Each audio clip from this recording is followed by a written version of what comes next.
welcome to the Soul Therapy Wellness Summit. As you all know, May is Mental Health Awareness Month. And while the world kept getting louder and louder, we decided to go deeper this month and bring you real conversations with some real powerful voices around wellness. For this whole entire month, on Tuesdays and Thursdays, we will be bringing you and have brought you sessions that cross over all facets of wellness right here online for you, live or recorded. I'm Queirra Fenderson, the founder and CEO of The Ambition Studio. I'm a professional certified coach that works with high achieving leaders to help them prevent burnout. I experienced multiple rounds of burnout myself, and I'm trained in the actual experience of burnout, but also in the science around it to help you prevent all of the issues that come from overworking, from being stressed, for carrying that grief and not being able to see your wellness to the end. So if you feel like you're in this high achieving loop, this session is for you because our guest also specializes in this same space. And so today we're bringing two coaches together to have a really deep conversation about your mental health and wellness. Now, I just want to make sure you know that before we dive in, I want to give a special thank you to our media partner, the Washington Informer. They have been with us all month long, and they're the ones helping us amplify this important conversation. So thank you so much for sharing your community with us and letting us be of service to your community. If you haven't officially registered for the summit yet, and remember, when you officially register, not only will you get all of the recordings that we've had this whole month, but you'll also be able to get live updates of our few sessions that are still remaining. Because we believe that wellness is a we thing. Mind, body, money, identity, community, joy, all of it is baked into this summit. So if you've missed previous sessions, register so that we can send you the recordings and you can get caught up to make sure that your wellness is holistic. And look, it's not just me here. There are some fabulous co-hosts that are helping us make this possible. So let's go ahead and bring our co-hosts on the screen. Hello, ladies. Hi, Dr. Javon. Hi, Julia. How y'all doing? Y'all had a good weekend? We did. So good. Oh, we needed that third day of rest. That third day of rest was needed. And I got to say, before we jump in, thank you to all of our service members and their families. Yeah. Thank you for the sacrifice. Thank you for allowing us to have the freedom we have. So once again, happy Memorial Day, even though it's the day after. I just want to make a public shout out to our military service members and the families who sacrifice so much for our freedom. With that, Julian, will you please let us know who you are, what you do, and how you wellness? Y'all know me. Well, let me start by the question I like to ask. How many of you came in today working into work running on empty? The answer to that question is exactly why we created this summit, because that used to be me, and I'm sure everyone on here can relate to that in some way, shape, or form. I'm Julian B. Chiganda, the joy architect and founder at Soul Therapy Media. In 2022, I experienced my own mental health crisis when I attended 6 funerals in 1 year. What pulled me back was getting very intentional about joy, and it changed everything about how I show up and how I help others do the same. We're a creative wellness agency built for leaders, HR professionals, and people and culture champions who are responsible for everyone else. We support organizations with immersive wellness programs, live events, and corporate branding that embed well-being into your culture. Because when your people thrive, retention improves, as we know, culture shifts, and the bottom line ultimately reflects it. This summit is that work in action. And if you're ready to bring a holistic approach into your organization, let's talk. Love it. Thank you so much, Julian. Dr. Javon. Hello, everybody. Absolutely. For those who may be checking in for the very first time, I'm Dr. Javon Jackson. I am the founder of Good News Financial and Investment Advisors, and we are the beacon of hope in the retirement readiness and financial wellness industries. We promise tailored educational workshops for corporate teams for maximum employee engagement, productivity, and sustainability. We also support entrepreneurial executives who are usually concerned with market volatility. They're usually writing big checks to the IRS every year, and they just find themselves in this cycle of draining and replenishing their savings to finance their lifestyles or business. So we come in and we show them how to grow their money safely, drastically cut their taxes, and become their own bank so they can save and generate more income in retirement. So if any of that resonates with you or your organization, we would love to be able to support your organization or you personally in your overall financial wellness. I'm looking forward to this conversation, Queirra. Yes, thank you, Javon. Would you do me a favor and let them know why it's so important for them to stay to the end? Yes. So today, like always, we are giving away a special treat from our guest to one lucky viewer. And all you have to do is enter to stay until the end by grabbing the QR code. So we want everybody to stay to the end so that you can be a part of our one lucky winner giveaway.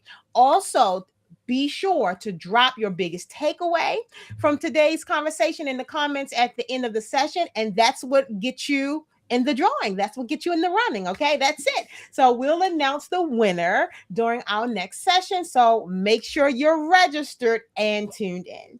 Yes, thank you so much. I'm excited for that. I love giveaways, and we know at the end that's where the good stuff is anyway, because then we're also going to have Q&A, and you got to get your questions in. So as you're watching, please think about the questions you have for our guest speaker and stay to the end to get those key takeaways. Yeah.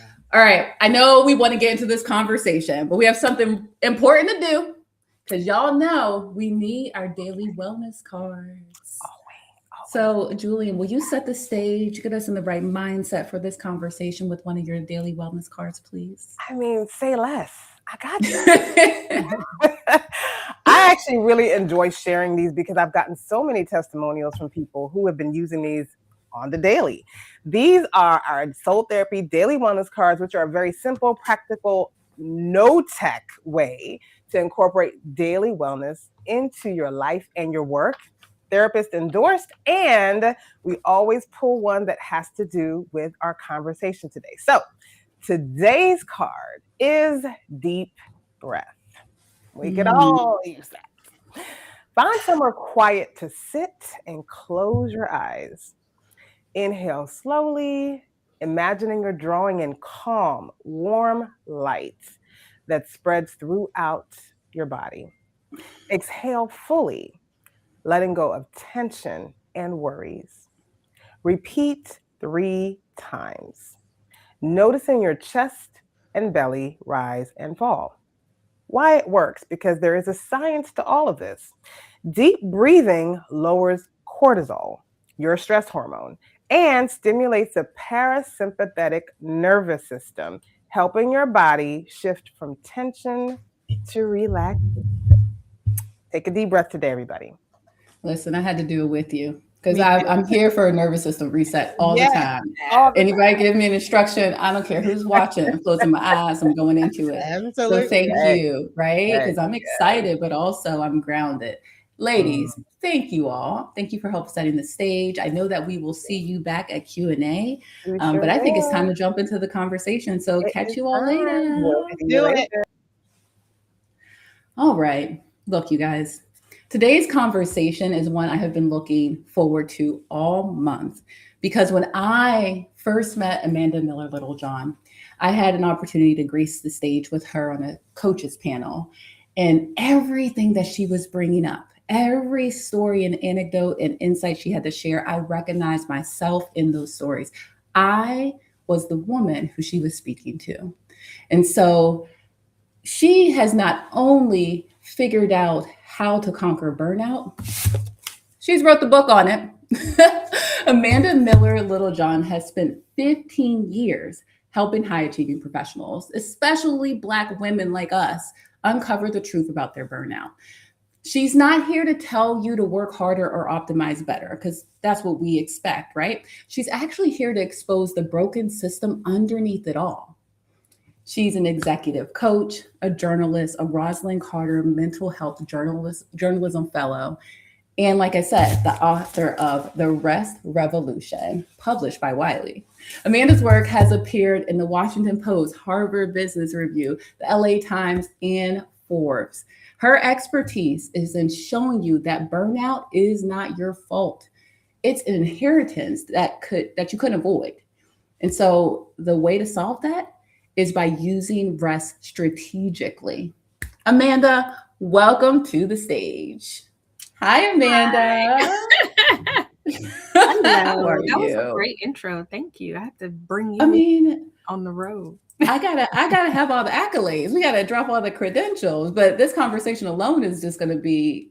I'm just looking so forward to it, because I remember us sharing our own experiences of burnout. Yeah. And when you spoke to me about the book, and as I read through the book and heard a lot of your personal stories, I recognized myself in you so much. And I really appreciate you being so vulnerable in the moment. Thank and you. sharing things that we don't talk about, right? Mm-hmm.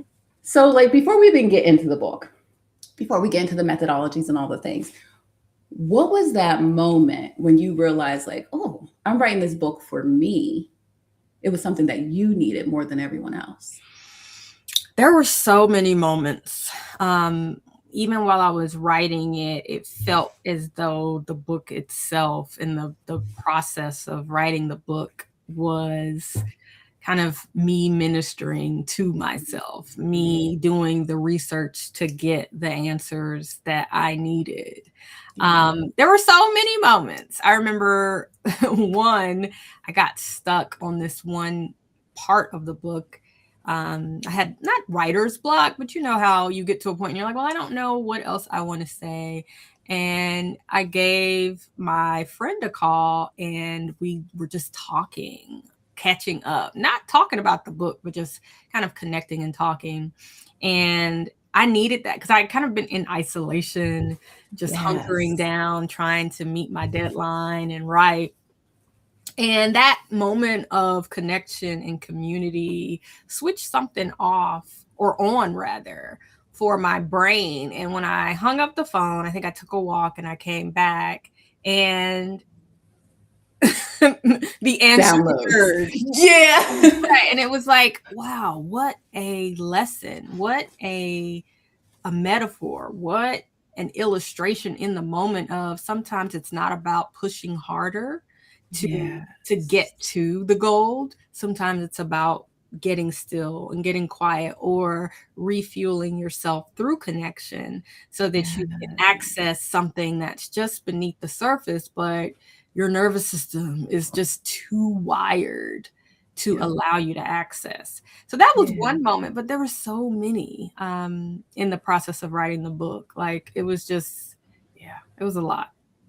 I bet you it was. I mean, it's a beautiful book. And I love how it's not only just your stories, it's other stories of people in your community, the clients you serve. And you're so, again, like I said, vulnerable that we can identify ourselves in the work, right? When we talk about burnout not being anyone's fault per se, I love how you also open it up and really go into the fact that these are some inherited system issues. And so I want to start there, right? So the Rest Revolution, it opens up with this idea that burnout is inevitable. And it's not because we're weak, it's because of how the systems are created. Mm-hmm. And I want to give away the whole book. I want you to explain it. But as a coach myself, and you being a coach, we can see the systematic context that we're all operating inside of. And this started back in the Industrial Revolution, right? Yes. And I mean, so can you... Yeah. Before that, right? Depending on what culture we're talking about. So let's go all the way back. Talk us through, where did this burnout culture and system start?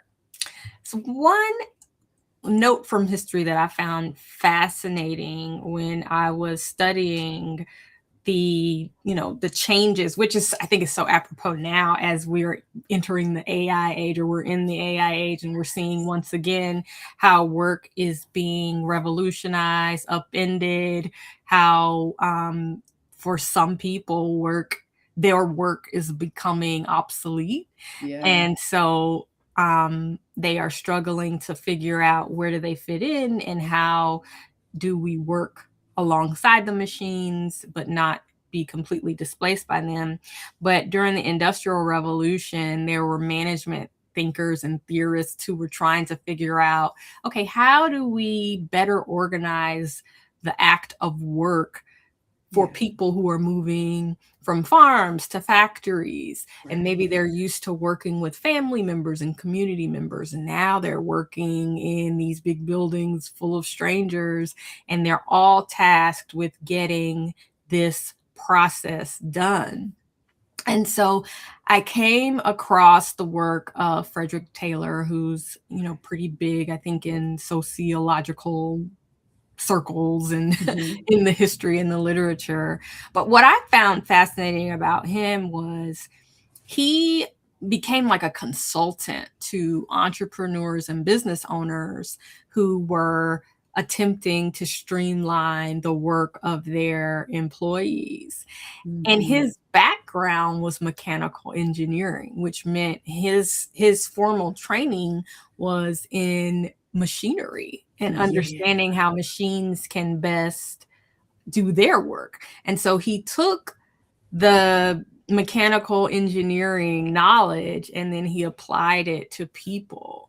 And I was like, oh, that's interesting. So he became like kind of the father of like, this is how you get things done.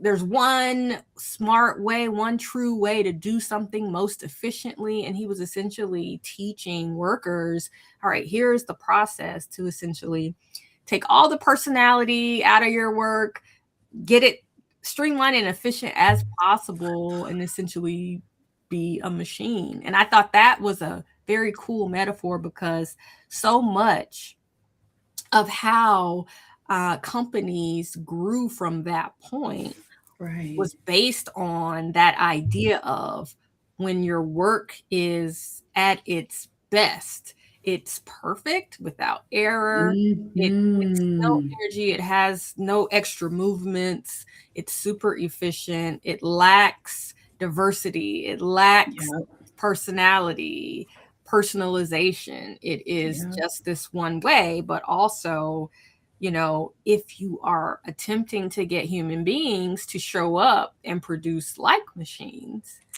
it's a fool's errand because we're not. We need rest. We need sleep. We need hugs. We need connection. We need joy. We need friends.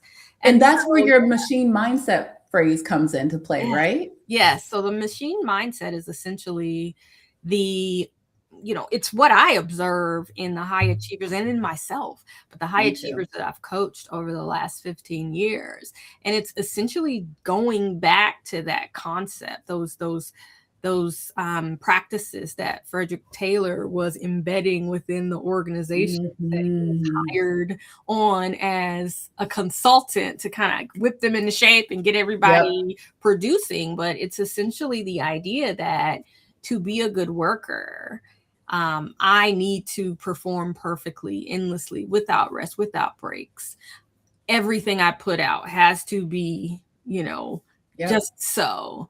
And the more I produce, the more valuable I am, the more worthy I am of all the things. True. And it's I think for most of us, that is a mindset that we accepted, we were reared upon, and we didn't question it. It just was the law of the land. It was how you got ahead. Perfection, more output, less rest. I don't know if you read Will Smith's bio. I didn't. Was there something in there? Well, I just remember when it came out, and I got the audiobook and listened to him. He's a great storyteller. But one of the things that he talked about was how he wanted to be a movie star and not just an actor. He wanted to be like a global movie star. And so he talked to people like Arnold Schwarzenegger and different actors, like, what are you doing that I'm not doing? And like, you have to be global. You have to go all around the world, etc. And so he said that like during the holidays when people would take breaks to be with their families, they go on vacation, and it's like everybody's chilling. He would use that time to grind because he's like, I can get ahead. because they're already right. Ahead, and if I do this, this, and this, then by the time everybody is coming back from the holidays, I'm already yeah. But at what cost? What are you right? And that's the piece, right? Yeah. What we hide. That's why I acknowledge how vulnerable you are in here, because on the surface, and I'm dropping all the gems out the book. Y'all got to read the book to hear these things. We're talking about the power of the blue me. And so I'm curious, you brought up AI. This is really important, right? AI allows us to be more efficient. It takes a lot of the thinking out of what we do day to day. And now there's a rhetoric in hustle culture that says, you know, AI, you got to keep up with AI because people are going to be producing at multiples of the rate of a normal human. And it could take me 1 hour to get a proposal out or 1 hour to get a presentation done, where typically it could take me a full day to think through that. And so I would imagine that there does need to be a balance between your level of output expectation now that you have AI. Because one of the things that I found in my work, right, is that stretch goals got me, and stretch goals gets a lot of our clients too, where because they're high performers, they're usually the ones who are tasked with the higher level goals, the stretch goals, the things that seem more impossible. And if you're already indoctrinated and having to prove yourself, then you must hit that stretch goal just to be worthy. How do you see AI factoring into the strategy of rest? How can people figure out where their balance is with that expectation? Well, I am a fan of using technology. I'm a fan of efficiency, believe it or not. Yeah, okay. I'm a fan of course, efficiency. Right? Well, simply because, you know, if you can streamline something, it should not require as much energy. So then you have more energy and more time to do things that matter to you.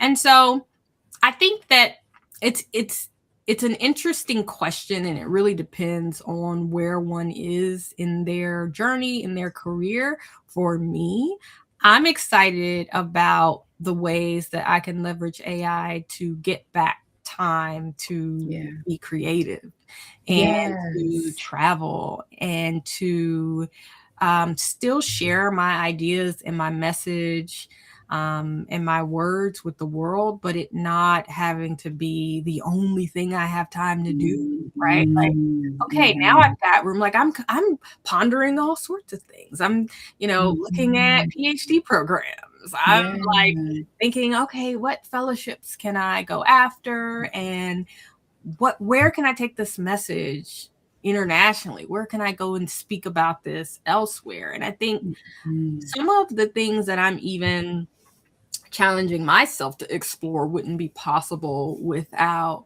the efficiencies gathered from that. So I think, you know, it takes me back to this moment, and you may remember the moment too when smartphones became ubiquitous.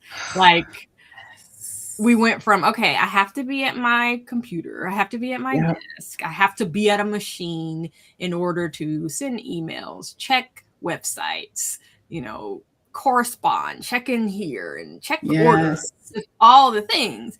And then when the smartphones got really sophisticated, it was like a superpower in your pocket. You had a computer in your pocket. And I think at first it was like, oh, so I can do all these things. And I noticed that happening for myself. Instead of this little computer making me more productive and efficient, it was like, okay, I can do more. And then you start filling in the space that you had emptied, right? Because now you're more efficient and you just start finding more things to do. I think where I am at this stage of my life is the white space. I savor it. So I'm able to create something, and I know I have the experience and just the time in the game to know, okay, this will work, this is good, this is fine. Letting myself say it's fine as it is. Not the end of the world if we've lost the bio. Y'all don't know about that part. Hey. I appreciate that, because here's what I'm hearing, right? And I know in our work mindset is everything. I mean, you spoke about the machine mindset in the beginning. It's easy for you and I to say, okay, well, use technology to be efficient so that you can have more time. But the piece that is critical is how you're utilizing that time. Yeah. And so when you don't have a nurtured mindset, when you haven't been shifted around the machine mindset, shifted around the high achiever, shifted around attaching your identity to your self-worth, then you think I'm being more efficient so I can get more things done, because we know that to-do list continues to go on and on and on. And I would venture to bet it never ends, right? But it's because, at least I know you see it in your work, because I read it in the book and it's so common. High achievers, especially women, have such a difficult time sitting and resting and being in idle time. Mm-hmm. If they're not efforting or physically doing something, they feel like they're not being productive, or something's triggered in their mind subconsciously that they don't even realize what's making them uneasy. Their nervous system's feeling like not good enough, imposter syndrome, all the things. Yeah. And one of the key pieces that I love that you spoke about in the book is something that I practice every year. And this is not exactly the literal translation, but I will say it in my own words. I don't make New Year's resolutions, because that's in the winter. And oftentimes, I think that machine mindset, but also the Industrial Revolution, right? This society has us pushing through winter, metaphorically and literally. Yeah. And so in your book, you talk about this idea of skipping winters, where most high achievers are skipping winters and pushing through and only looking at, when they're planting seeds, when they're harvesting, when things are great, and not acknowledging the power and the strategy in rest. Could you break down for me and for the audience members what you mean around being in winter and using rest as a strategy? So that's chapter 4. I think it's chapter 4 in the book. Oh yeah, I got my. Yes, it is. Repeatedly skipping winter, and that's a lot of people's favorite chapter in the whole book. And so to explain the concept of repeatedly skipping winter. So first of all, I was interviewing all these high achievers who did not know one another, but they were all describing a similar pattern and a similar journey to their eventual burnout breaking point.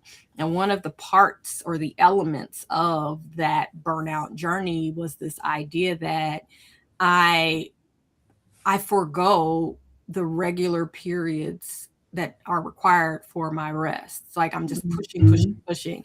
And so that maps to my executive coaching philosophy, which is called purposescaping. And it's a seasonal framework where you look at different areas of your life. It's not just your career or your work. It could be your parenting, your marriage, your friendships, your health, but you look at them on kind of a, you try to observe, all right, where am I in this journey? Because depending on where I am and what season I am in this aspect of my life, that'll tell me what I need, right? Because there are different tools, different nutrients, different activities that are required for success in each season. And so if you are judging your career on a fall harvest, but you are in, spring planting, you're always going to feel like you're behind, when what you really need to be doing is getting clear on what mentorship do I need? What do I need to learn? How do I grow this fragile new thing so that it can take root and be healthy and strong, and then it can take off? And so that concept, that maps to literally anything. Like I was talking last year when my eldest child went off to college, how like the end of high school very much feels like a harvest, right?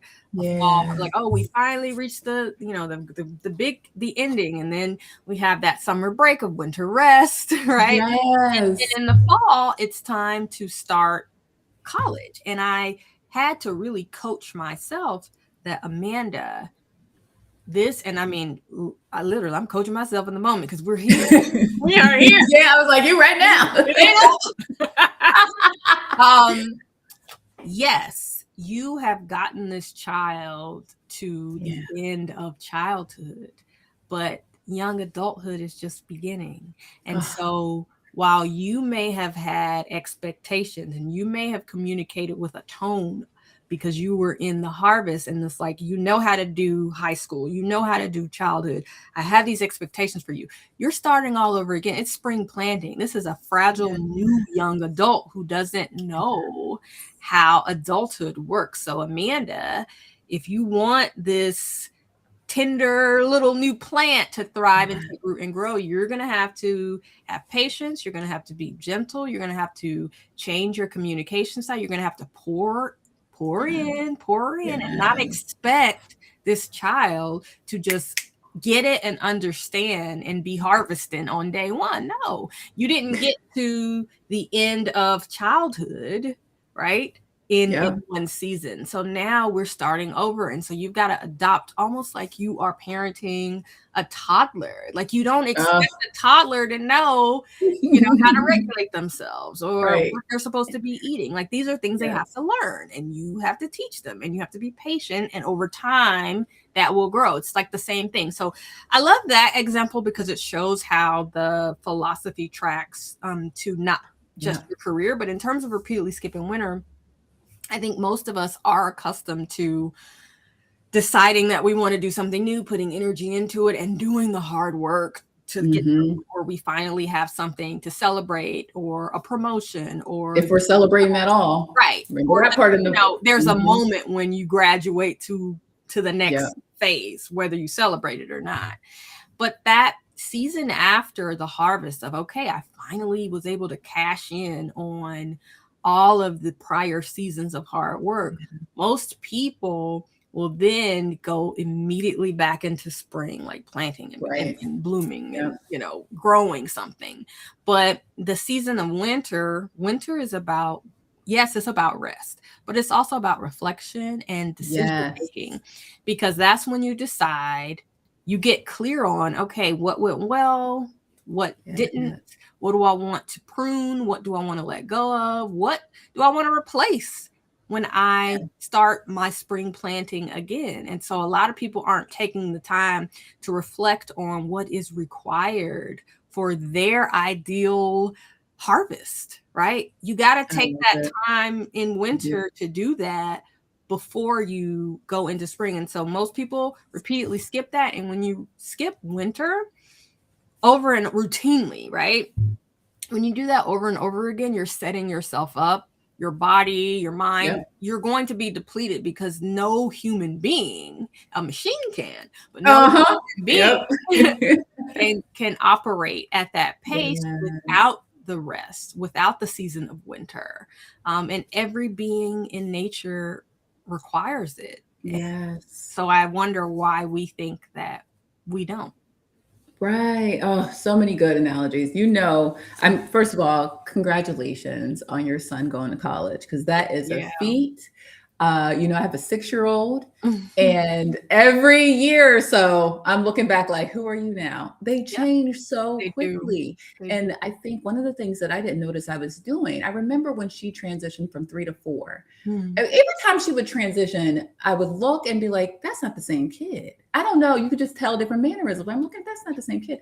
And I would observe her for a couple of days, just watch it. I didn't deploy my same strategies. We had a routine, but there was a different way that I spoke to her. I just watched her. And without even knowing, that was my winter rest period, right? She just changed. We just got to this great pace. Oh, everything is good to go. We know how to feed her. We know what her routine is. And then she go and change it up on us. Instead of jumping into trying to attack the strategy and look up all the things on Google and ask all my mom friends, I watched her and observed. And I love your point around how important it is to practice taking winter breaks in other pieces of your life. Because oftentimes these conversations around burnout are around our careers, our businesses, our livelihoods, and sometimes the stakes feel too high in that area.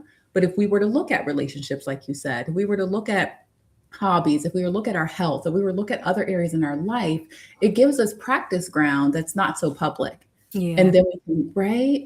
The other piece I love that you said in the book too around winter, because I'm a gardener. I may not be like, I'm not a big gardener, but I have my kitchen gardener. And I know, what was it, your great grandparents that were farmers? Well, Okay. my great. Oh, your whole family. Okay. Mhm. So you have a rich history and understanding around gardening. So any of our listeners and watchers who are gardeners, you'll understand this concept is that you underestimate what's happening under the soil, Mhm. right? Yeah. And that's what we really need to know. That soil has to be ripe and ready. Your Yes. tools have to be ripe and ready. You know, you go take that inventory. I love what you said around, if something broke, would you know that your shovel is broke if you didn't stop and look at your tools and take inventory? Or would you know that, you know what, it's time to upgrade to a bigger shovel because Right? we've Yes. outgrown the tools that got us started. Or remember when the aphids got my tomatoes? Lord. Maybe I need to plant them in a different place. Maybe, right? You plan out your garden plot differently. Yes. Okay. Marigolds. Okay. Let me not go down a whole garden situation.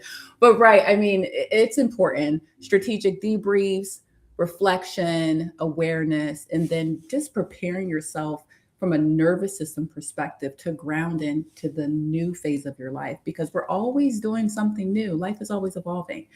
So If yeah, we're that's lucky. oh yeah.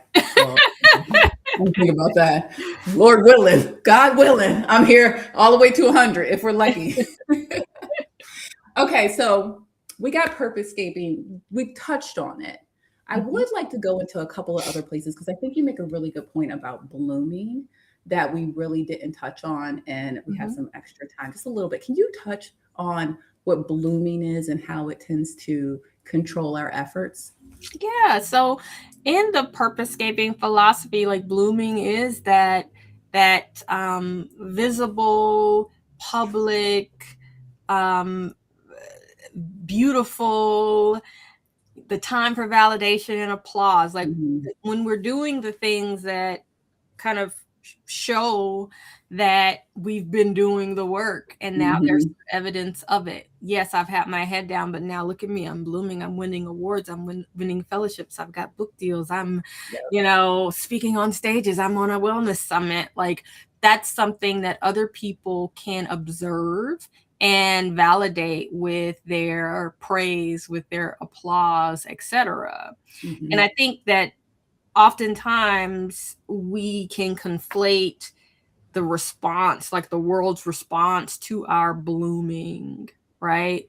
With the idea that this is what we should always be doing. But sometimes there are seasons when you won't be blooming, like the work that you just talked about.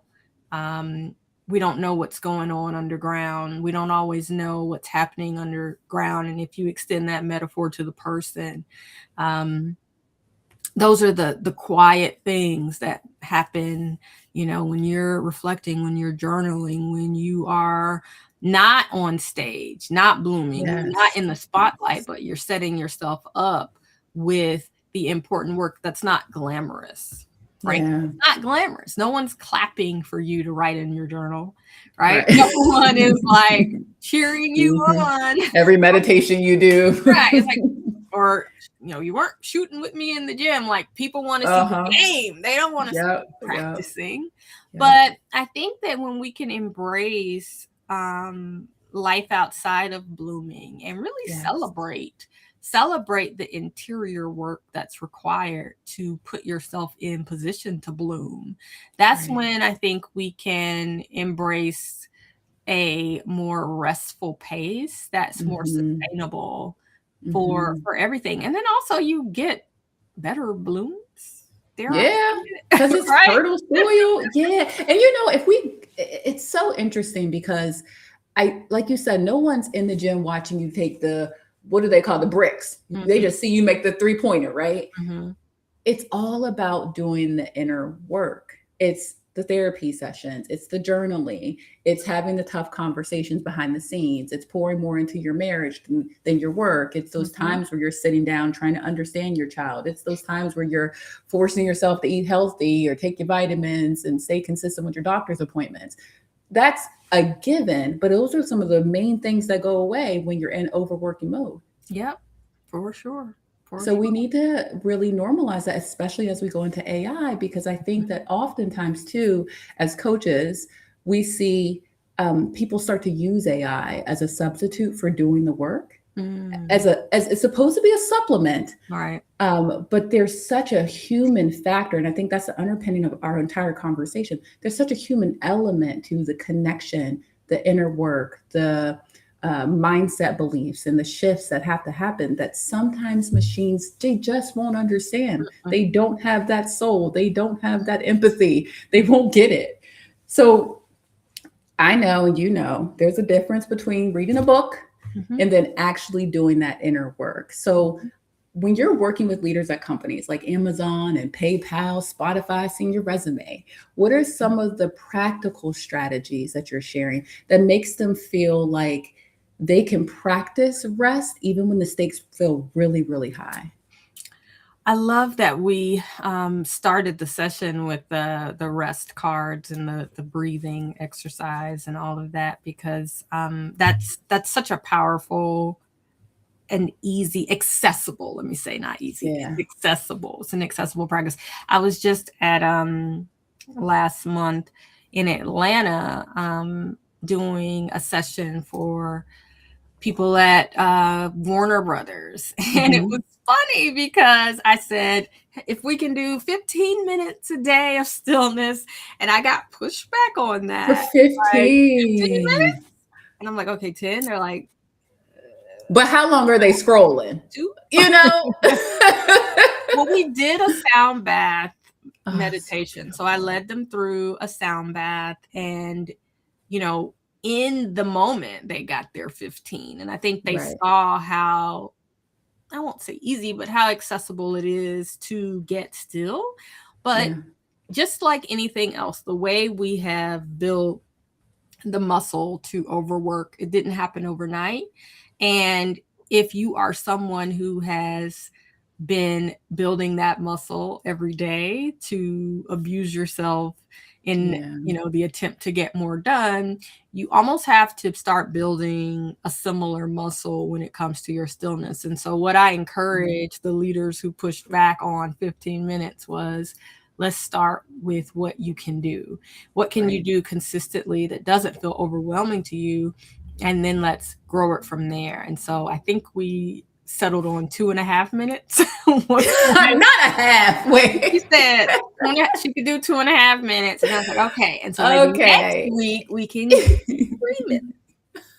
And maybe the next week we can get to 4. So it's not shaming yourself for what you can or cannot do, but it's also realizing that that is a muscle that is weak, that you've allowed to atrophy. And so now you have to strengthen it. And just like anything else, it's going to take time, consistency, and the reps put in. But to answer your question about where do people start, where can they start? Everyone can start with the breath. Everyone, I mean, I have, you know, different meditations and exercises on my Substack. I have a subscriber section called The Sanctuary, where you can listen to sound baths that I've recorded and meditations I'm adding to that. But you can go on YouTube and find, you know, a breathing exercise that you can do if you only have 60 seconds, if you only have 5 minutes. So I'd start with that. But I mean, I personally love sound baths. I know it's not everyone's thing. I love sound baths. I love journaling, but that's my recipe. And so I encourage people to get to know themselves and get to know what works for them, and also what works for their lifestyle, their location. Like if I was next to a trailhead, I would disappear into the forest daily. You know? But right now it's like, okay, I can get to a trail when I can, but I can always access my breath, a sound bath, and my journal. So you want to make it easy for yourself. You want to make it fit into your life. Eventually, I hope to move to, my farm where I can do like Martha Stewart and have my own trails. Girl, I need to be there. I just want to tend to your vegetables. Like Right. my happy space is garden space. I realized when I became a mom, so after going through 2.5 years of IVF, which was a whole nother experience in high achievement, right? Then we hit COVID, which you talk about a lot in the book. And we come out of that period, I'm like, I'm a whole mom. What does my breast look like? I don't have those quiet times anymore. I know you're a mom of 3, so you can understand that. One of the things that I did was I started changing my algorithm. So I unsubscribed from things on YouTube and resubscribe and subscribe to, like subscribing to your channel, subscribing to Sound Bath channels, subscribing to different practitioners. So when I go on YouTube, it automatically pops up. I did that on my Instagram. So most times when I'm on Instagram, it's more wellness, more nervous system regulation. There's like somatic people on there that will get me in a breathing exercise in 60 seconds. So little integrations like that in terms of what information is coming in for me really helped me to integrate, because I need integration at this point. Yeah. Oh my gosh, I want to go on for so long and we can't, Amanda. We can't go on forever. I want to talk about sound baths. I know. I'm like, can we just blow it? Like, let's just keep talking for another hour. What are they going to do? What are they going to do? They're going to just kick us off. Let's do it. No, okay. All right. So we'll talk about sound baths later, because that is so beautiful. I love sound baths, and I don't think enough people have really experienced them and understand the healing frequencies. So if you all don't know what sound baths are, you got to go check out Amanda's Substack. Please. This was such a good conversation. Yay. Good. It was so quick, but so good. I want to make sure that the ladies, even the leaders in the audience who are listening to this conversation, they're like, oh, she was talking to me. I do that. I skip winters. I'm kind of more addicted to the blooming phases. I can relate to the 2.5 minutes of rest. I want to make sure that our audience members leave with just the main takeaways, so that if they are in this space of not really knowing what to do, they can have some mindset shifts or actionable takeaways where they can at least start. So we're going to share your takeaways. And if you could just walk through them for us, I would love it. What's the first takeaway? Beautiful. Burnout is not a personal failure. It's the byproduct of a systemic inheritance. So we talked a little bit about this during our conversation about the Industrial Revolution and Frederick Taylor and management thinkers who were bringing us literally machine mindset from the field of mechanical engineering. But during that time, I think that was when the rise of our worth becoming synonymous with our output, and I will flag this. Overall, I think this is a great point to observe in terms of a starting point, especially if you are in the African diaspora, in descendants of slaves, or enslaved people, apologies. This goes back much further. Literally, your worth was synonymous with your output. So yes, we have inherited ancestral trauma from these systems, and it is swimming in the air. It is what we were taught by our teachers, by our parents, by society. And so it's not something that we individually are responsible for. It's more like the social mores that we have been absorbing. Yeah. And we have to learn how to navigate that and recognize it and be okay within ourselves. Thank you. We definitely want to make sure we get to Q&A, and I'm just looking at time. Give us your last 2 takeaways, because I know there's a lot of questions in the audience and they're like, y'all. All right. So I'll just be quick. Rest is your most terrifying move and your competitive edge. We can go to the next one. Okay. They can catch the replay. You're skipping a season. You cannot afford to skip. And we talked about this. We did. We talked about this in depth. So stop repeatedly skipping winter. Yep. Is there another? Nope. That's it. Top 3 takeaways. I know I can get talky. So I can get talky too. I think that's the thing about coaches too. We just get into it and then want to unpack it and the whole thing. And it's fascinating work because it's not just the surface. We get so deep. But to that point, Yes. Thank you for this conversation. Let's go ahead and shift into some Q&A because you all, I know that this conversation has been really rich. So let's bring our co-hosts back up so we can open up our Q&A discussion. Jovan, Julian, hello. Hi, ladies. We are Hey, back. this was awesome. I got a Good. page full of notes here. Uh-huh. So You've been good. dropping gems. Oh my gosh. I don't know where to start. I mean, what did our time look like? Okay. I'm just this conversation is just so timely because I literally was having a conversation this past Sunday, with a leader in my church, and she was just talking about all the things that she's having to do and all these trips that's lined up. And she literally was just sharing how, there was no, she was living in a spirit of overwhelm. And I was just like, sis, you are on the verge of burnout, and so yeah, I'm just so appreciative for this conversation and the nuggets that were dropped today. Now, here's what I do want to ask. I know there's a lot of women in our audience right now who's nodding, but also thinking, this sounds beautiful, but my life won't allow it. She's got a team depending on her, kids looking out, parents to care for, kids and bills to pay. What do you say to her when rest feels like a luxury she simply just cannot afford? Well, I think that you have to interrogate that statement. Rest is a luxury I cannot afford. That sounds good for everybody else, but I simply can't.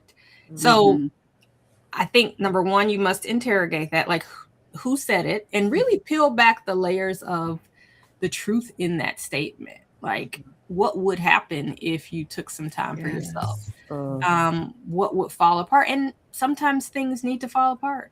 It's okay. Because here's the thing. If you do not figure out a way to prioritize yourself, you will fall apart. And that is essentially like what every story in this book, every interview in this book confirmed. Like when we overwork on autopilot, we repeatedly skip winter, we back burner what matters, we eventually will hit a burnout breaking point, and that is typically a health crisis, a mental health crisis, if we lose someone close to us and we don't have time to grieve, or just kind of a lostness from career or business not working out the way that we thought, because we thought all of our hard work would get us to this place that we didn't get to, and then we're disillusioned. And so it's hard to hear that, and it's hard to say that, okay, if I do not make the space for rest, my body or my mind will make it for me. That's what's at stake. So you can say, everybody needs me, you're going to have to start delegating. You're going to have to start building community. You're going to have to get support, and you're going to have to let things go. So true. It's real. It is. Either you make the decision or your body will make it for you. Facts on 100%. And I think we can probably all attest to that in some way. Yes. If we're keeping it real. Right. So I do want to shout out, her name is L'Oreal Akitunde from our audience, who posted a really great comment. She said, going inward has created far deeper results for me than constantly pushing outward ever did. The more grounded I become, the clearer my decisions, relationships, and opportunities feel. Growth doesn't always come from hustle. Sometimes it comes from alignment, rest, and finally hearing yourself clearly. And yes, to sound bad. And she says, thank you to everybody. So that was really good. Thank you so much, L'Oreal. Yes. That was really good. I want to make sure I called that out, because I think that really summarized this whole conversation. And I really love that whole winter analogy, because it's really not till recently that I started really thinking about the fact that, why are we hustling and bustling and making New Year's resolutions in the dead of winter? When everybody else is resting and waiting, like nature waits for spring before it gets fully active. I've even started resetting how I do things in my own life. And, for anybody who is listening right now and who's ready to do something different, the woman who just doesn't know where to start, right? Between your book, working with a coach, and therapy, I mean, there's so many ways to get to the point where you just feel more centered and grounded and aligned. How does she figure out which door to walk through first? That's a good question. I don't know that you have to figure out which door to walk through first. Just choose one. Choose one. Mhm. Close your eyes, take a deep breath, and ask yourself which Eeny, meeny, feels. miny, mo. Yeah, well, not even any meaning. No, Like, I know, I know. like what feels good. What I mean, Aligned, yeah. I think that's a. So, let me not get on my soapbox. Another idea from the book that we didn't get too terribly into, but my work, as some of you all know, the background of the coaching work is like personal branding, understanding who you are.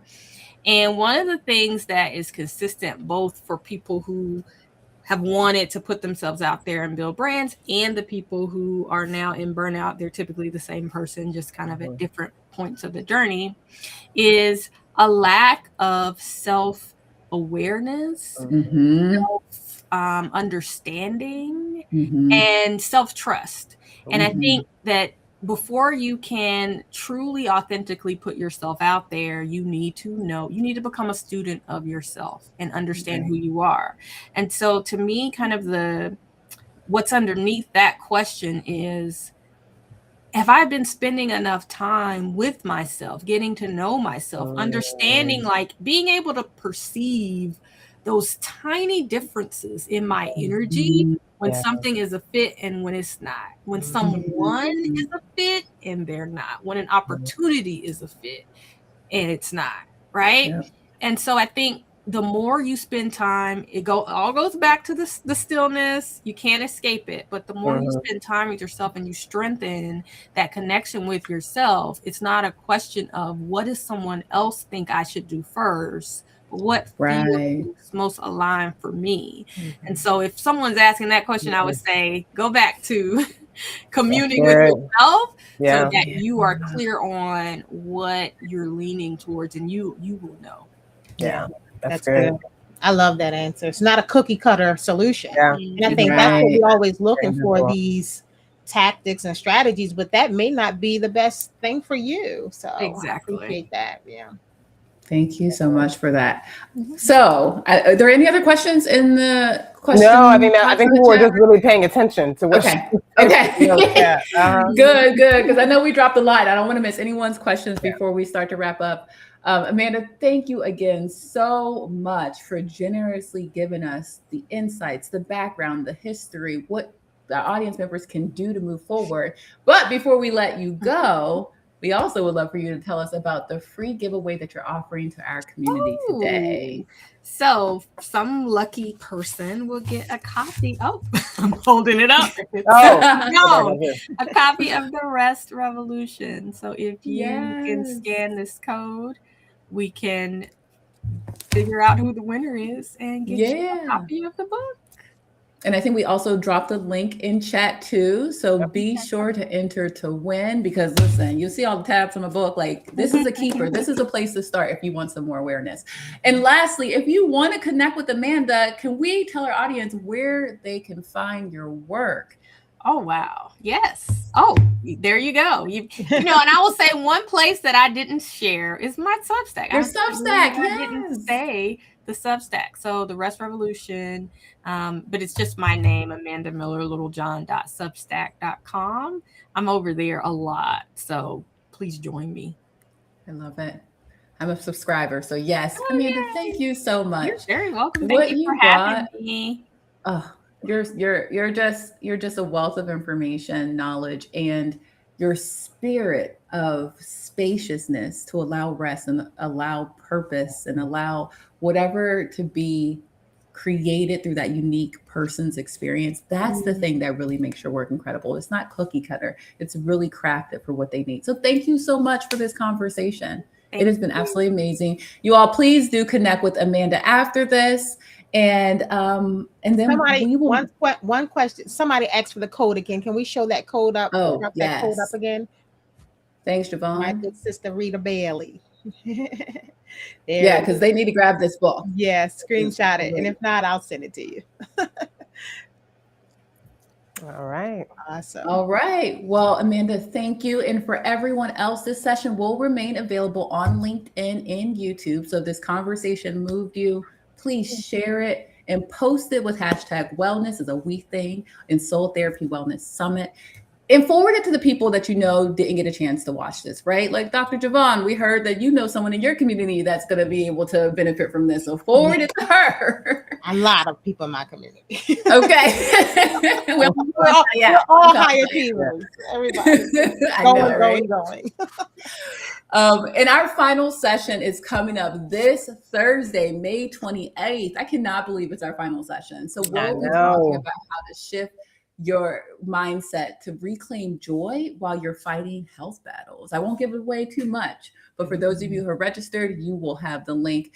And Javon, please remind us, how can they register again? Yeah. If you haven't registered, the link is in the video description. And again, your seat is on us. So you'll receive the link that for every remaining session directly in your inbox. And so you go to soultherapymedia.com/summit26. And I'll drop the link as well in the comments again too. Yes. And listen, because just because the summit is almost over doesn't mean that this wellness party stops. Because in June, we are going to be hosting an in-person live wellness mixer that you are going to want to be at. But the people on our mailing list who are registered will get that information first. And I promise you, it's going to be so good. So make sure you register, soultherapymedia.com, Summit 26. And I want to also make sure that you all know how to contact all of us who are the co-hosts for the summit. We have myself at Soul Therapy Media. We have Dr. Jovan at goodnewsfinancialservices.com. We have, of course, our coach, executive coach on record, Queirra Fenderson at the Ambition Studio, and Lakeisha Vinay, who brings all the pleasure and joy through her divine wine jelly. And of course, we cannot forget to thank our amazing media partner, the Washington Informer, who has served as a trusted voice in the DC metro area for the past over 60 years. Thank you all. This was so good. I'm so excited we were able to bring this to them because y'all know what? Wellness is amazing. Have a great day. Bye, you all for joining.